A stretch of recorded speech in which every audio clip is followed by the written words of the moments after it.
हाय दोस्तों, स्वागत है आपका हमारे यूट्यूब चैनल एसडी के टॉक में। आज हमारे साथ मौजूद है प्रभाग नंबर 18 से भावी नगर सेवक वो इच्छुक उम्मीदवार जनाब एडवोकेट मसूद हुसैन साहब। बहुत बहुत इस्तकबाल है आपका मसूद भाई, आज आपने कीमती समय दिया। जज़ाकल्लाह। मसूद भाई, सबसे पहले आप अपना परिचय जनता को दें। अस्सलामु अलैकुम रहमतुल्लाहि व बरकातहू। मैं एडवोकेट मसूद हुसैन, बरकतपुरा बागी रोड, नांदेड़। जी मसूद भाई, सबसे पहले सवाल आपसे ये करूँगा कि आने वाले इलेक्शन है महानगर पालिका के, तो आप इस इलेक्शन में पार्टिसिपेट करेंगे या नहीं? जी इंशाल्लाह बिल्कुल, क्योंकि ये हमारा जमहूरी हक़ है और मैं बहुत पहले से इसकी तैयारी कर रहा हूँ और इंशाल्लाह मैं ज़रूर ये इलेक्शन कॉन्टेस्ट करूँगा। जी, सियासत में अभी आप कितने सालों से मसूद भाई? देखिए, सियासत में मुझे लगभग 14 से 15 साल हो चुके हैं। जी, 14 से 15 साल। नंबर 18 से आप इलेक्शन पार्टिसिपेट करेंगे। जी मसूद भाई, अभी आप कौन सी पार्टी में हैं और कौन से पार्टी से आप टिकट लेने की ख्वाहिश रखते हैं? देखिए, मैं अभी कांग्रेस पार्टी में हूँ और अल्हम्दुलिल्लाह कांग्रेस पार्टी में मैं पोस्ट होल्डर हूँ। जी मैं कांग्रेस में फादर बॉडी में जी महासचिव की पद पे हूँ, जी जनरल सेक्रेटरी की पोस्ट पे हूँ मैं। जी और इंशाल्लाह मेरा इरादा भी कांग्रेस पार्टी से ही इलेक्शन कॉन्टेस्ट करने का इरादा है। जी। हमने सुना, हमारी जब टीम रिसर्च कर रही थी तो आपने खादर साहब से मिलकर एक लेटर दिए। हाँ, उसके बारे में आप बता सकते हैं? खादर साहब से भी हमारी मुलाकात हुई, बाज़ाब्ता हाई कमांड से भी हमारी मुलाकात हुई। मैं आपको ये बताना चाहूँगा सलमान भाई, जी चूँकि हमारा जो ये इलाका है दुलेशा रहमान नगर, जी ये आज हमारे इस इलाके में तकरीबन 6000 वोट्स है दुलेशा रहमान नगर में। जी। और मैं आपसे भी सवाल करना चाहूँगा, जी। और मैं आज तक हमारे जितने पॉलिटिशियंस हैं सभी के सामने मेरा ये सवाल है, और बाज़ाब्ता मैंने पार्टी को भी मैंने ये बताया है, हाईकमांड को भी, जी कि पिछले 25 से 30 सालों में जी हमारे इस दुलेशा रहमान नगर से, प्रॉपर इस इलाके से, हमको आज तक किसी भी पार्टी ने कैंडिडेट नहीं दी। दुलेशा रहमान नगर से आज तक जो भी कॉरपोरेटर्स आए हैं जी वो अदर साइड के, जी मतलब किसी और इलाके से बिलोंग करने वाले हैं। हाँ, इस बात में कोई शक नहीं कि ये पैनल है, जी पैनल के अंदर ये भी इलाका आता है, लेकिन आज हमारे पास क्योंकि पिछले 25 से 30 साल हो चुके हैं। आपकी ऐसी ख्वाहिश है कि आप चाह रहे हैं कि दुलेशा रहमान नगर से? हाँ, मेरी ख्वाहिश भी है, प्रॉपर इस इलाके मेरी ही ख्वाहिश नहीं बल्कि हमारे इस इलाके के दुलेशा रहमान नगर के लोगों की भी ख्वाहिश है, आवाम की भी ख्वाहिश है, और बल्कि बाज़ाब्ता सभी ने मिल के एक स्लोगन तैयार किया है कि मेरा मोहल्ला मेरा उम्मीदवार। अच्छा, मेरा मोहल्ला मेरा उम्मीदवार, इस तरह का हमारा स्लोगन है। और सभी की ख्वाहिश ये है कि भाई इस बार हमको हमारे इलाके से, हमारे वार्ड से कैंडिडेट चाहिए।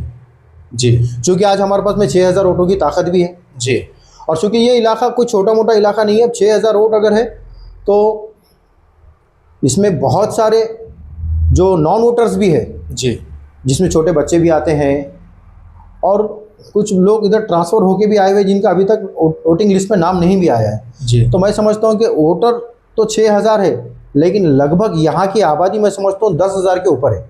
जी, तो आबादी के एतबार से अगर देखा जाए तो 10 से 12,000 लोगों का ये इलाका है। जी। और लोगों की नीड है। कौन से इलाके हैं इसमें, प्रभाग में या इस इलाके में? इस इलाके में दुलेशा रहमान नगर के अंदर तो सबसे पहले तो आ जाएगा दुलेशा रहमान नगर। जी, फिर है पंचशील नगर। जी, फिर है वाहिद नगर। जी, और फिर है बरकतपुरा। जी, फिर है चिप्पा कॉलोनी। जी। फिर है तहुरा बाग। अच्छा, ये इतना इलाका ये दुलेशा रहमान नगर में आता है। अच्छा। तो आपकी ऐसी ख्वाहिश है कि प्रभाग नंबर 18 से इस बार प्रॉपर उम्मीदवार देना चाहिए? हाँ, प्रॉपर एरिया से, प्रॉपर वार्ड से एक कैंडिडेट होना चाहिए। ये सिलसिले में आपने कांग्रेस पार्टी से बात किया? हाँ, इसी सिलसिले में कांग्रेस पार्टी से भी बात की, हाईकमांड से भी बात की। इवन हमने जो हमारे जो एमपी है जी, मिस्टर रविंद्र चौहान साहब, उनको हमने मेमोरेंडम भी दिया है और उनको हमने यही बताया है कि हमको प्रॉपर एरिया से, प्रॉपर वार्ड से कैंडिडेट चाहिए। अच्छा मसूद भाई, आपके हिसाब से प्रभाग नंबर 18 में अभी सबसे अहम इश्यूज क्या है, सबसे अहम मसले क्या है? देखिए, जनरली सिर्फ प्रभाग नंबर 18 में ही नहीं बल्कि शहर के हर वार्ड के अंदर पब्लिक की जो नीड होती है, बेसिक नीड होती है जी, आवाम की, और आवाम का मतलब इंटेंशन सिर्फ यही होता है कि हमारी जो बेसिक नीड है बस वही नीड पूरी हो जाए की जाए। कौन सी बेसिक नीड? मैं बता रहा हूँ आपको, आवाम का इंटेंशन ये नहीं होता है कि कोई आए हमारे हमारे घर गृहस्थी चलाए, हमारे घर की समझो रोजी रोटी का इंतज़ाम करे, ये किसी की नीड नहीं होती, इंटेंशन नहीं होता है। लोगों की बेसिक नीड होती है सबसे पहले तो रोड, जी स्ट्रीट लाइट, जी नल, जी ड्रेनेज लाइन जी और जी नाली, ये चीज़ें ये बेसिक नीड में आते हैं। जी ये बेसिकली लोगों के हर एरिया की हर वार्ड की बेसिक नीड है। बस ये नीड के लिए ही इतना सारा मतलब घमासान चलती है और यही नीड लोगों की जल्दी से पूरी नहीं होती है। जी अभी भी आप देखेंगे बहुत सारे जगहों पर आज हमारे पास में अभी जो काम चल रहा है, आज भी मैं बताता हूँ कि हमारे इस प्रभाग के अंदर 30 किलोमीटर की ड्रेनेज लाइन का काम स्टार्ट किया गया था जी और अल्हम्दुलिल्लाह लगभग काम मुकम्मल भी हुआ है। जी हमारे जो यहाँ के जो एग्जिस्टिंग कॉरपोरेटर्स हैं, जी जो जो माजी नगर सेवक है, जी उन्होंने अल्हम्दुलिल्लाह और उनके साथ मैंने भी उनके साथ में बढ़ चढ़ कर मैंने भी हिस्सा लिया। कौन कौन यहाँ के माजी नगर से? तो हम सब ने मिलकर ये काम को स्टार्ट किया और जी। अल्हम्दुलिल्लाह वो लगभग काम हो चुका, लेकिन और बहुत सारा काम अभी भी बाकी है जी। जिसकी अभी काम अभी एट प्रेजेंट काम चालू है। अभी आप देख सकते हैं तो जेबा फंक्शन हॉल के पीछे भी अभी काम चल रहा है। तो हमारे जो एग्जिस्टिंग जो कॉरपोरेटर्स है, जो माजी नगर सेवक है, जी। उसमें है मज़हर हुसैन साहब के फर्जन जी शोएब हुसैन साहब जी और है अब्दुल फ़हीम साहब जी और साथ ही साथ रमेश गोडबोले साहब, जी जो कि ये कांग्रेस के कॉरपोरेटर्स है, जी जो कि अवामी खिदमत को अंजाम देते आ रहे हैं जी और इंशाल्लाह आगे भी अवामी खिदमत को अंजाम देते रहेंगे। जी।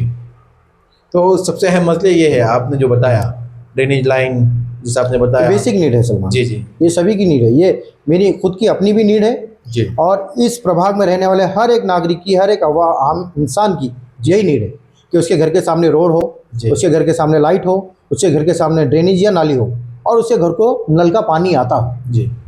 जैसे आप कौम की खिदमत का जज्बा रखते हैं मसूद भाई, हालिया में कुछ दिन पहले आपने देखा होगा कि इस बार बारिश बहुत ज़्यादा थी, जी।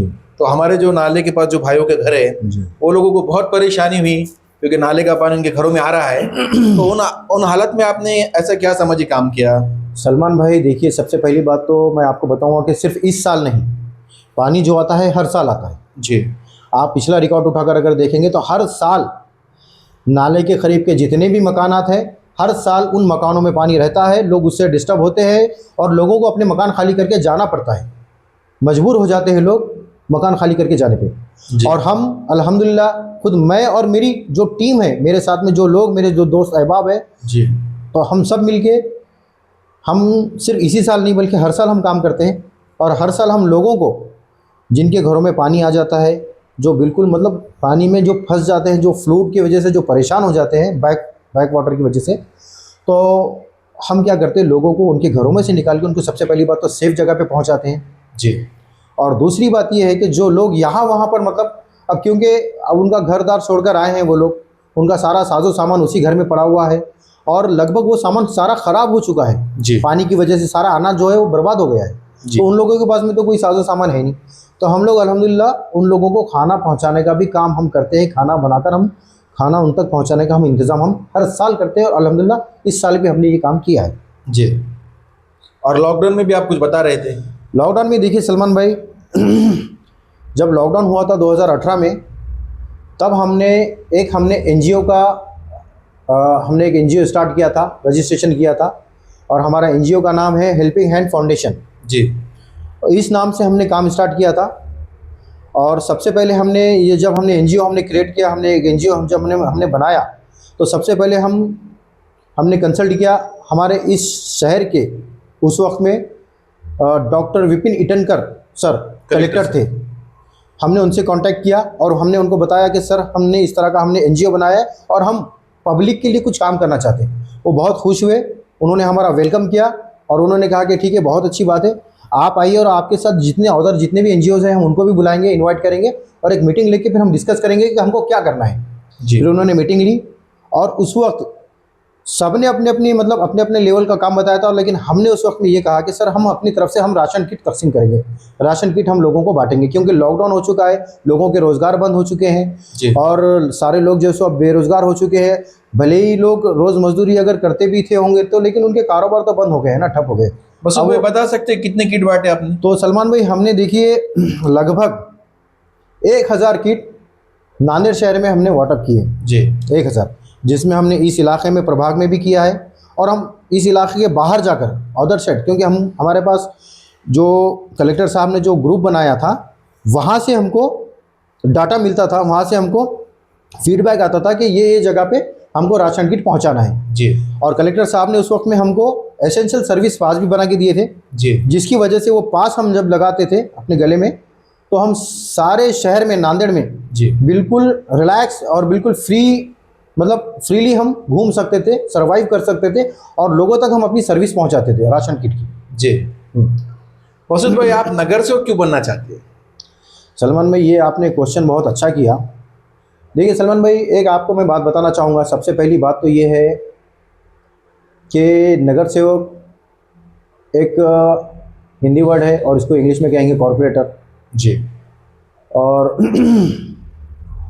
अब नगर सेवक कहो या कॉरपोरेटर कहो, लेकिन इसका एक ज़ाब्ता है कि ये सियासत से वाबस्ता है, इसका ताल्लुक़ सियासत से है। जी तो मैं सबसे पहले तो आपको कहूँगा कि एक बहुत बड़े आलिम दीन हैं जिनसे मैंने सुना था, वो आलिम दीन ने मुझसे कहा था कि कोई भी मज़हब उस वक्त तक मज़हब नहीं हो सकता जिस वक्त तक उस मज़हब में सियासत ना हो। जी और कोई भी सियासत उस वक्त तक सियासत नहीं हो सकती जब तक उसमें मज़हब ना हो। जी तो इससे साबित ये होता है, और उन्होंने भी कहा कि सियासत जो है हमारे इस्लाम का हिस्सा है। जी अब ये और बात है कि सभी लोग इसके अंदर इन्वॉल्व नहीं होते हैं, और जाहिर सी बात है सब हो भी नहीं सकते, क्योंकि अल्लाह ताला ने सभी को अलग अलग सलाहियत से नवाजा है। कुछ लोग बैक सपोर्ट करते हैं, बैकिंग से सपोर्ट करते हैं, तो कुछ लोग फ्रंट लाइन पे आके काम करते हैं। जी और जैसा आपको भी पता है, और अल्हम्दुलिल्लाह आवाम के अंदर भी मैक्सिमम लोग जानते हैं कि मैं भी फ्रंट लाइन पर आकर हमेशा से काम करता हूँ, अवामी खिदमत को मैं अंजाम देता हूँ। तो अब आपका जो सवाल है सलमान भाई कि नगर सेवक क्यों बनना चाहते हैं, तो मैं आपको यहाँ पे एक एग्जांपल ये दूंगा सलमान भाई कि एक जो कॉरपोरेटर जो होता है, एक नगर सेवक जो होता है, आइडियल कॉर्पोरेटर। हाँ, तो उसको जो राइट्स जो उसको होते हैं, जी एक आम नागरिक को, एक आम इंसान को, भले ही वो कितना भी वेल एजुकेटेड हो, जी लेकिन उसके जो राइट्स है, उसके जो पावर है, वो एक आम नागरिक को नहीं आ सकती। जी एक आम नागरिक क्या कर सकता है, आपके जैसा और मेरे जैसा का, आज मैं और आप आम नागरिक हैं, तो आज हम क्या कर सकते हैं, एक लेटर टाइप करके हम जो डिपार्टमेंट है, जी कलेक्टर डिपार्टमेंट हो गया जी या तहसील कमिश्नर डिपार्टमेंट होगा या महानगर पालिका, जहाँ पे भी हम वहाँ पर सिर्फ एक लेटर दे सकते हैं कि सो एंड सो प्रॉब्लम है, इसको आप जल्द से जल्द सॉल्व करें। जी हम सिर्फ इतना ही कर सकते हैं, इससे ज़्यादा हम कुछ नहीं कर सकते। जी लेकिन एक जो कॉरपोरेटर जो होता है, उसको ये राइट होता है कि वो जो भी गवर्नमेंट की जो स्कीम्स होती है वो लाके अपनी आवाम तक पहुंचा सकता है, जो योजनाएं होती है, और एरिया का जो डेवलपमेंट है वो कॉरपोरेटर के ही थ्रू होना है, आम नागरिक के थ्रू नहीं हो सकता, क्योंकि जो बजट जो मिलता है कॉरपोरेटर को मिलता है। बजट एरिया के जो डेवलपमेंट का जो बजट होता है कॉरपोरेटर को मिलता है। तो कॉरपोरेटर ही जो काम कर सकता है, वो एक आम नागरिक, आम इंसान नहीं कर सकता वो काम। जी ये दावे से कह सकते हैं कि मसूद भाई इस बार 100% इलेक्शन कॉन्टेस्ट करेंगे? हाँ, इंशाल्लाह इलेक्शन तो बिल्कुल कॉन्टेस्ट करना है जी, बिल्कुल, बतौर कांग्रेस पार्टी। हाँ, कांग्रेस पार्टी से ही इंशाल्लाह कॉन्टेस्ट करना है इलेक्शन, और अल्लाह ने चाहा तो मैं इस बार ये कांग्रेस कितना पार्टी से इलेक्शन है आपका मसूद भाई? ये मेरा सेकंड टर्म है। Second term. हाँ, फर्स्ट टाइम मैं 2017 में मैंने इलेक्शन कॉन्टेस्ट किया था। उस वक्त मैं मुंबई के रिटायर्ड एसीपी शमशेर खान पठान की एक अवामी विकास पार्टी थी, जी और उसका सिंबल था कैंडल, मोमबत्ती। मोमबत्ती। तो मोमबत्ती से मैं पिछला इलेक्शन मैंने कॉन्टेस्ट किया जी अल्हम्दुलिल्लाह। उस वक्त वो मेरा पहला इलेक्शन था, चूँकि जी इस प्रभाग में अवाम में मेरी, मतलब मेरी जान पहचान, मेरी आइडेंटिटी के लिए भी मेरा इलेक्शन था, आइडेंटिफाई के लिए। हाँ, लोगों को भी पता होना चाहिए ना कि भाई ये जो कैंडिडेट है तो ये मतलब ये प्रॉपर इसी इलाके का है। जी और दूसरी बात ये है कि भाई ये कैंडिडेट है तो ये आखिर तक इलेक्शन कॉन्टेस्ट करेगा, या बीच में धोखा देकर चला जाएगा, या कहीं पर समझो मैनेज हो जाएगा। जी हाँ, तो उस वक्त में लेकिन अल्हम्दुलिल्लाह जो लोग मुझसे वाकिफ़ थे और जिनका मुझ पर ट्रस्ट था, अल्हम्दुलिल्लाह मैं उन तमाम लोगों का, बल्कि तमाम ही इस प्रभाग की आवाम का शुक्रिया अदा करूँगा कि मुझे जो कुछ भी उस वक्त में वोट मिले, अल्हम्दुलिल्लाह मुझे बहुत बेहतर वोट मिले। और लेकिन उसके बाद से, चूँकि आप 7 साल होने आ रहे हैं जी 17 के बाद से 24-25 होगा, 8 साल होने आ रहे हैं। जी तो लगभग 8 साल के बाद इलेक्शन होगा, तो मैं उसके बाद से लेकर आज तक कंटिन्यूअसली मैं अवामी खिदमत में मैं लगा रहा, और मैं खुसूसी तौर पर मैं इस वार्ड के लिए अल्हम्दुलिल्लाह मैंने बहुत सारे यहाँ पे काम अंजाम दिए। बता सकते हैं आप इस वार्ड मैं के लिए आपको क्या-क्या बिल्कुल करें? बता सकता हूँ मैं। जी सबसे पहली बात तो ये है कि आप देखेंगे छिपा कॉलोनी के अंदर अगर आप जाएंगे जी और किसी से भी अगर आप दरियाफ्त करेंगे, जी वहाँ पे छिपा कॉलोनी का जो एक बहुत बड़ा इलाका है, तकरीबन मैं समझता हूँ वहाँ पे 200 से 300 मकानात हैं, जी और कम से कम 1000 से 1500 लोग वहाँ पर रहते हैं। जी हाँ तो वहाँ पर स्ट्रीट लाइट का बहुत बड़ा मसला था, वहाँ पे लाइट ही नहीं थी। जी तो वहाँ पर हमने नुमाइंदगी की, और बार बार हम हमारे कॉरपोरेटर के ज़रिए से बार बार हम उनसे भी अप्रोच होते रहे, और हम एमएससीबी से भी अप्रोच होते रहे, और वहाँ के लिए हमने डीपी सैंक्शन करवाया, और हमारे जो कॉरपोरेटर्स थे उनसे हमने बजट सैंक्शन करवाया। बजट सैंक्शन करवा के फिर डीपी का सैंक्शन करवा के वहाँ पे एक डीपी बिठाया, और उसी के साथ साथ डीपी के साथ जितने भी वहाँ पे स्ट्रीट लाइट थे, स्ट्रीट पोल बिठाए, और उसके ऊपर में लाइट्स बिठाई। यानी कि आज अल्हम्दुलिल्लाह अगर आप अभी जाकर देखोगे तो वो एरिया आपको बिल्कुल रोशन एरिया नज़र आएगा। वहाँ पर आज लाइट की फैसिलिटी अवेलेबल है। जी और दूसरा काम ये है कि ड्रेनेज लाइन का काम भी किया है वहाँ पे। जी हाँ, उस एरिया में ड्रेनेज लाइन भी हो चुकी है अल्हम्दुलिल्लाह। जी हाँ आपकी नुमाइंदगी में। हाँ अल्हम्दुलिल्लाह। जी मसूद भाई, और मुझे ये बताइए कि आज अगर अपने महल्ले में देखेंगे, प्रभाग नंबर 18 में, या अपने महल्ले दुरुचराम नगर में, या फिर खड़गपुरा, पूरे इतराफ में देख लो, पढ़े लिखे बच्चे और अनपढ़ बच्चे बेरोजगार बहुत हैं। उनके लिए आप क्या करना चाहिए? सलमान भाई, अगर इंशाअल्लाह अल्लाह ताला ने अगर मौका दिया, और यहाँ की अवाम, चूँकि ये जमहूरियत भी है और सभी को अपने हक़ राय दही का हक़ हासिल है, तो और चूँकि ज़ाब्ता ये है कि वोट करने के बाद में ही कोई यहाँ पर कामयाब होगा। जी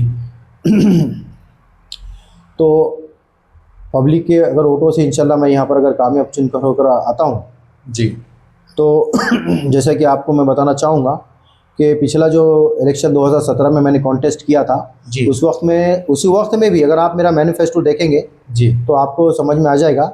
आप ये सवाल आज मुझसे कर रहे हो, जी लेकिन अल्हम्दुलिल्लाह मैंने इसका जवाब पिछले 5 साल पहले मैंने दे दिया है। आप बता सकते हैं हमारी जनता जो तो इस वक्त देख रही है। मैं आपको ये बताना चाहूँगा कि उस वक्त में मैंने अपने मैनिफेस्टो में ये बात रखी थी कि हमारे इस इलाके के जो भी नौजवान जिस काम से, जिस लाइन में माहिर है, गुत्तेदारी के लाइन में, अगर जो कंस्ट्रक्शन की लाइन में अगर जो लोग काम करते हैं, जो लोग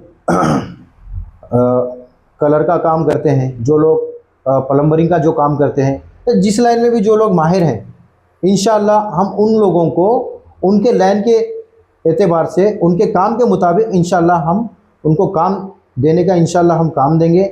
हम उनको इंशाअल्लाह टेंडर इशू करेंगे, जो कि महापालिका से जो टेंडर्स निकलते हैं, इंशाअल्लाह हम वो टेंडर इशू करेंगे, ताकि वो लोग ये टेंडर के ज़रिए से काम भी कर सके और उनका रोज़गार भी चल सके, और हमारे इलाके के लोगों को काम मिल सके। जी मसूद भाई, एक पर्सनल क्वेश्चन आपसे पूछूंगा।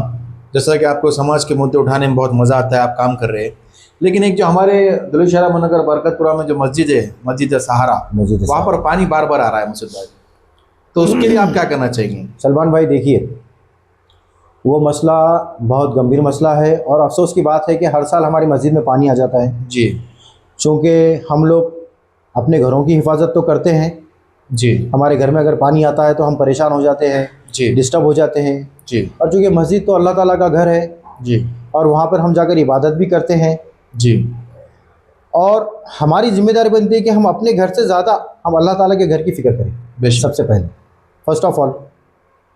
दूसरी बात यह है, वो जो मैटर है, सेंसिटिव मैटर है, जी उसके लिए कोई ठोस कदम उठाना चाहिए। तो सलमान भाई, उसके लिए मैं आपको पहली बात तो ये बताना चाहूँगा कि वो जो पानी जो मस्जिद में जो दाखिल होता है, उसका वीक पॉइंट क्या है, सबसे पहले हमको वो देखना है। तो उसका वो वीक पॉइंट जो है, जो मैंने अपनी नज़र से जो देखा है, उसका वो वीक पॉइंट ये है कि पहले वो उसके बाजू में जो नाला था, जी वो नाला जाके आज नाली हो गया। जी एरिया छोटा होगा, जिसकी वजह से जो बैक वाटर जो है वो आगे बढ़ने के बजाय रिवर्स होकर मस्जिद में दाखिल हो जाता है। जी तो हमको इसका इंशाल्लाह हम सॉल्यूशन करेंगे कि हम उसका मतलब उसका पानी जो है उसका आउटलेट हम किस तरह से हम निकाल सकते हैं, एक इंजीनियर के थ्रू उसका मैप बनाया जाएगा और मैप बनाकर इंशाअल्लाह उसका क्या सोल्यूशन होता है, हो सकता है बेस्ट से बेस्ट इंशाअल्लाह हम काम करने की कोशिश करेंगे। और उसके लिए मैं आपको ये भी बताना चाहूँगा साथ ही साथ कि जिस तरह से ये जो बैक वाटर जो आता है, जो नाले का जो मसला है, नाले की वजह से ये बैक वाटर आता है, जो पानी जो रिवर्स होता है, जो कि पानी नदी में नहीं जाता, हमारी जो गोदावरी में जो पानी नहीं जाता है वो रिवर्स नाले के ज़रिए से मसूद भाई, मैं लोगों थोड़ा के घरों में भी रोकना आता है और चाहूंगा। मस्जिद में भी आता है। नाली वो जेबा फंगल के पास से नाली नहीं है, वहाँ से नाले तक नाली नहीं है, क्योंकि एक ही जो पाइप है जो निसार भाई के बाजू जो डाला हुआ है, तो जो पानी जो आ रहा है वो साइड का एक ही पाइप से जा रहा है। तो अगर वो कंटिन्यू भी अगर नाली बनती है कंटिन्यू आगे, तो उससे भी कुछ सलमान भाई इसके बारे में मैं आपको ये बताना चाहूँगा कि शायद आपको इस बात का इल्म होगा या नहीं होगा, लेकिन आपको मैं बताना चाहूँगा कि वहाँ से नाली का प्रपोजल पहले भी था, जब ये रोड का काम हो रहा था जी। उस वक्त में वहाँ पे एस्टीमेट में नाली भी थी जी, वर्क ऑर्डर में भी नाली थी, लेकिन मुझे एग्जैक्टली नहीं तो पता नहीं है कि मैं पर्टिकुलरली लोगों के नाम तो नहीं बता सकता, लेकिन एक बात यह है कुछ लोगों ने साजिश करके वहाँ से नाली को टर्न किया जी, और टर्न करने की वजह से वो पानी जो आप जैसा बता रहे हो कि रास्ते में पाइप डाला हुआ है, जी, वो नाली पहले स्टेट थी, वो नाली को ले जाके सीधा डायरेक्टली कहाँ पर नाले मिलाना। नाले में मिलाना था। जी, अगर वो काम हो जाता तो इंशाल्लाह ये प्रॉब्लम भी क्रिएट तो नहीं आप ये होता। काम करेंगे? हाँ बिल्कुल, ऑब्वियसली। देखिए सलमान भाई, जो काम नगर पालिका की हद में है, जो काम महानगर पालिका की मालमत्ता में है, जी, चूँकि रोड महानगर पालिका की मालमत्ता है, जी, वो किसी की प्राइवेट प्रॉपर्टी नहीं है, किसी की ओन प्रॉपर्टी नहीं है, जी, तो इस वजह से वो काम में कोई अड़थड़ा नहीं डाल नहीं सकता। जी, और अगरचे इसके बावजूद भी अगर कोई इसमें अड़थड़ा डालेगा तो उस पर लीगल कार्रवाई होगी। जी, क्योंकि देखिए जिस वजह से लोगों को भी तकलीफ़ हो रही है और सबसे ज़्यादा तकलीफ़ हो रही है, मस्जिद में पानी दाखिल हो रहा है। जी, ये बहुत अफसोस की भी बात बहुत है अफसोस और की बात तकलीफ दे बात है, क्योंकि वो इबादत गाह है, जी। अल्लाह ताला का घर है। जी, तो जैसा मैंने अभी आपको बताया कि हमें अपने घर से ज़्यादा है हिफाजत और फ़िक्र अल्लाह ताला के घर की होनी चाहिए। जी, इंशाल्लाह सलमान भाई, फ्यूचर में इंशाल्लाह ये काम हम ज़रूर करेंगे। वहाँ से इंशाल्लाह हम नाली कंटिन्यू लेंगे जी। और इंशाल्लाह हम नाले में ले जाकर नाली को मिलाएंगे। मसूद भाई, आप सियासत को खिदमत समझते हैं या ताकत समझते हैं? सलमान भाई, सियासत खिदमत भी है और अवाम की ताकत भी है। जी, अवाम की ताकत है, जी, लेकिन चूँकि अवाम के अंदर हर नुमाइंदा तो आगे बढ़ के नहीं आ सकता फ्रंट लाइन पे, इसलिए अवाम अपनी तरफ से एक नुमाइंदे को चुनती है। जी, अवाम अपनी तरफ से एक नुमाइंदे को चुनती है और ये अवाम को नुमाइंदे को चुनने का हक भी अवाम का ही है। जी, और उसका एक वक्त होता है, एक टाइम पीरियड होता है, जो कि वो वक्त अब अनकरीब है, अब आने वाला है। जी, तो इंशाल्लाह अवाम अपनी ताकत का मुजाहरा करेंगे अपने नुमाइंदे को चुन के, जी, तो वो ताकत भी है। और जो नुमाइंदा चुन के आएगा वो अवाम की खिदमत करेगा, वो खिदमत भी है। मसूद भाई, मान लो कि अगर प्रभाग नंबर 18 की जनता इस बार आपको जिताकर ऐवान महानगर पालिका में भेजती है, तो आप कुछ ऐसे काम करेंगे जिसे जनता आपको हमेशा याद रखे? इंशाल्लाह सलमान भाई, कुछ ऐसे काम नहीं, सारे काम ऐसे करेंगे कि इंशाल्लाह अवाम हमेशा हमको याद रखे। जो आपने कुछ सोचा होगा ना, इस वार्ड में मैं जीतने के बाद ये करूँगा। तो मैंने आपको बताया ना, सबसे पहली बात तो अवाम की जो बेसिक नीड है, जी, जो कि मेरी भी नीड है, जो कि आपकी भी नीड है, जी, क्योंकि अवाम का सबसे ज़्यादा फोकस होता है उसी पे, बेसिक नीड पे। हम बेसिक नीड करेंगे। जी, और हाँ, ख़ास बात दूसरी ये है, इसके बाद सबसे ज़्यादा मेरा जो फोकस रहेगा हमारे इस इलाके के, हमारे जो मासूम जो छोटे छोटे जो बच्चे हैं, जी। जो स्कूलों में एजुकेशन हासिल कर रहे हैं, जो तालीम हासिल कर रहे हैं, उनकी तालीम के ऊपर में हमारा फोकस रहेगा, उनके एजुकेशन पे हमारा फोकस रहेगा कि स्कूलों में भी किस तरह की तालीम बच्चों को दी जा रही है और हमारे बच्चे, कितने बच्चे हमारे टैलेंटेड हैं, और जो बच्चे टैलेंटेड है लेकिन उनकी माशी हालात अगर बच्चों को आगे पढ़ाने की नहीं है, लेकिन अगर बच्चे टैलेंटेड हैं और हमारी कौम के बच्चे अगर पढ़ लिख कर अगर आगे बढ़ सकते हैं, जिससे हमारे कौम का, हमारे माशरे का और हमारे इलाके का नाम अगर रोशन हो सकता है और हमारे मुल्क का नाम रोशन हो सकता है, तो वैसे बच्चों के लिए इंशाल्लाह मैं खुद पर्सनली अपने तौर पे इंशाल्लाह जो कुछ भी इंशाल्लाह फाइनेंशियली भी अगर मदद होगी एज सुन एज पॉसिबल, इंशाल्लाह मैं बिल्कुल करने के लिए तैयार हूँ। जी, बहुत अच्छा लग रहा है आपसे बात करके। आप हर सवाल का बेहतरीन जवाब दे रहे हैं। मसूद भाई, प्रभाग नंबर 18 की जनता से आप आखिरी मैसेज क्या कहना चाहेंगे? मैं इस इलाके की अवाम को बस यही मैसेज देना चाहूँगा कि अनक़रीब अब आप लोगों के पास एक मौका आने वाला है अपना अच्छा सच्चा और एक ईमानदार नुमाइंदा चुनने का, जो कि आपका जमहूरी हक़ है, जो कि वो हक़ सिर्फ़ आप ही को हासिल है, जो हक़ आपसे कोई छीन नहीं सकता। तो मैं बस यही कहना चाहूँगा कि हम मार्केट में जब जाते हैं, हम सब्ज़ी तरकारी जब ख़रीदते हैं, तो हम सब्ज़ी तरकारी भी हम सोच समझ कर ख़रीदते हैं। तो जब हम अपना हक़ राय दही का इस्तेमाल कर रहे हैं, हम अपने वोट का इस्तेमाल कर रहे हैं, तो हम संजीदगी से सोचें, संजीदगी से समझें, और जो नुमाइंदा, जो कैंडिडेट अगर आपके हक़ में, अगर आपकी नुमाइंदगी कर सकता है ऐवान बल्दिया में, और अगर आपके हक़ के लिए आवाज़ उठा सकता है, अगर आपके हक़ के लिए लड़ सकता है, और आपको वो सारी चीज़ें मुहैया करा सकता है जिसकी आपको ज़रूरत है, जिसकी आपको नीड है, जो आपका हक़ है, तो वैसे नुमाइंदे को चुनें। चूँकि ये मौका 5 साल में एक बार आता है, तो इसलिए मैं यही कहना चाहूँगा कि अच्छे को सुने, अच्छे को चुने, सच्चे को चुने। बस यही मेरी आप तमाम से दरख्वास्त रहेगी, और इसी के साथ मैं इंशाअल्लाह आप तमाम का शुक्रिया अदा करना चाहूँगा। बहुत बहुत शुक्रिया हमसे बात करने के लिए मकसूद भाई।